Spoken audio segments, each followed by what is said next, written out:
at us blankly when we ask them to hang up the phone. They don't know the agony of what it's like to wait for their roll of Kodak film to be developed at the chemist's, only to be disappointed that they overexposed the film. They don't know what it's like to record a TV show, because you just stream it live. They certainly haven't seen one of these. Does anyone remember a good old floppy disk? And there's no denying our kids are leading digitalised childhoods, and whether we love it or loathe it, it's here to stay. And we have to find healthy and helpful ways to use technology and minimise some of the potential harmful effects. So I'm not here tonight to make you feel guilty if you use screen time. At these parent talks, I often like to explain that yes, I'm a mum, I'm in the digital trenches with you, and yes, my children do watch television. They do use the iPad from time to time. So it's not about filling parents with what I call techno guilt. I think we've got enough to worry about. Instead, my aim is to simply arm you with research-based information so you can go away and make informed choices about how you will or perhaps won't use technology with your children.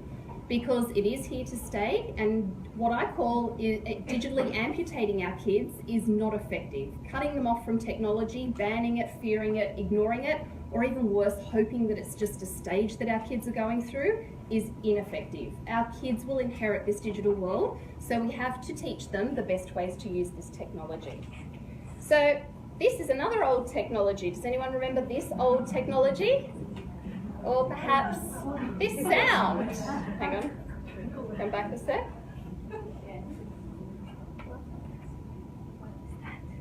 What is that? Technology is changing absolutely everything about what we do. And I'm often asked, what's the impact of technology on young children's brains? What's the impact on their development? I ask you to pause for a moment. How is technology shaping you as an adult? Who would have travelled home tonight to retrieve their phone if you'd realised you'd left it at home? Some of us are suffering from a thing called nomophobia, fear of not having our phone. And if you're not suffering from nomophobia, then perhaps you're suffering from another condition, phantom vibration syndrome. Who feels like their phone is tingling and it's nowhere near your physical body? This is evidence about how technology is changing our, much more we'd like to think, our much more sophisticated brains. So technology is having a profound impact on us. So if we're seeing warning signs like this in shopping centres, warning us about the perils of Pokemon Go, can you see how technology is changing childhood as well? It's changing absolutely everything that we do. And as modern parents, we don't have something called the frame of reference. Because unlike every other parenting conundrum that we face, we can't think back to our childhoods. We can't think back to what our parents did in the same situation. We can't even ask our friends with older children how they deal with their digital dilemmas. Why? The technology is evolving rapidly. Who feels really inundated by the rate of technological change? We are being bombarded, and let me tell you why. In the technology world, we have something called the penetration rate. And the penetration rate describes how long it takes a technology to penetrate 50 million worldwide users. So when the first wireless started, you know, the good old-fashioned radio, it took about 37 years to reach penetration rate. The internet, the dial-up internet, I'll see if it will play here. Sorry, we'll come back. The internet we used to have took about 12 years. Facebook, when it was first introduced, took about 4 years. YouTube took 2 years. How long did it take Angry Birds to reach penetration rate? 35 days. So this is why we're drowning, and as parents, we're bombarded. Just when we get a handle on the latest technology that our kids are interested in, what happens? Along comes something else and supersedes it, or they become interested in it. So as modern parents, we've got no frame of reference. We can't face our digital decisions based on our experience, because we had analog childhoods. We learnt to stare at the sky, not at a screen. And yet we're forced to raise kids who are leading these digitalised childhoods. So first of all, we've got no frame of reference. The other problem that we're all facing is we're bombarded. I'm a parent as well. We're bombarded by myths, misinformation and misnomers about what young kids really need in this digital age. For example, and I have to warn you, this may confront you, this is not a prototype. This is the iPotty that is said to help boost your child's success rate at toilet training. As a mum with a potty training child at the moment, can I tell you the thought of a touch screen and a toilet is just a diabolical combination. And where, if this isn't confronting, this is also not a prototype, but a real product. This is the Fisher-Price Activity Seat, designed to teach your 6 to 9 month old their letters, shapes, numbers and colours. So as parents, can you see how we're bombarded by marketing pressure to basically prepare your child for Harvard by dumping them in the digital stream? And what we know is that we have really strong evidence about what children really need to thrive in this digital age. And that's what I want to talk to you about tonight. What is it that kids really need for healthy learning and development in this digital age? What does the neuroscience tell us?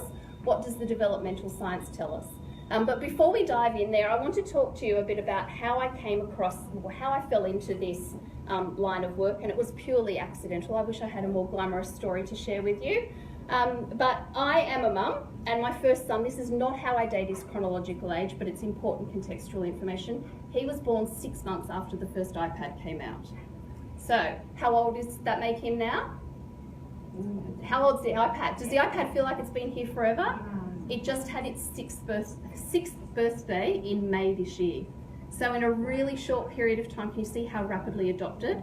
We actually have research, and it's not just a funny thing to say. We now know that kids learn to tap, swipe and pinch before they learn to grip a pencil, ride a bike or tie their shoelaces. So it's changing absolutely everything that we do. So my first son was born, and at his 6 month old clinic check, you know, where you go in with your blue book and you get all the checks for, are they babbling, are they crying a lot, do they sleep? No.